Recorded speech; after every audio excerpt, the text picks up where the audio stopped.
Hi there. This video will show you how to use the buttons on the Syanpro app home screen to navigate different options. Let's get started. First, let's go to the Jobs tab. Here, you can see all the jobs assigned to you. Jobs are organized under Today, Upcoming, Ongoing,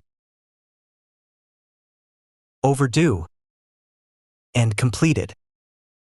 You can filter the jobs by priority, low, medium, or high. You can also search for a job by task name or assignee name. Click the Home button to return to the home screen. Next, click on the Notifications icon.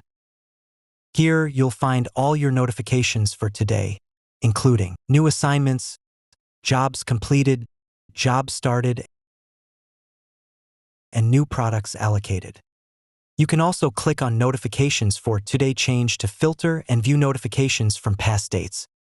Now, click on the Inventory icon. Here, you can view all products assigned to you, including any newly allocated items. Click View Details to check the newly assigned products. You can then choose to accept or reject these items. Finally, let's go to the last option, the Profile icon. This section allows you to edit your name, email ID, mobile number, and preferred language. That's all for now. Thanks for watching, and stay tuned for more help videos.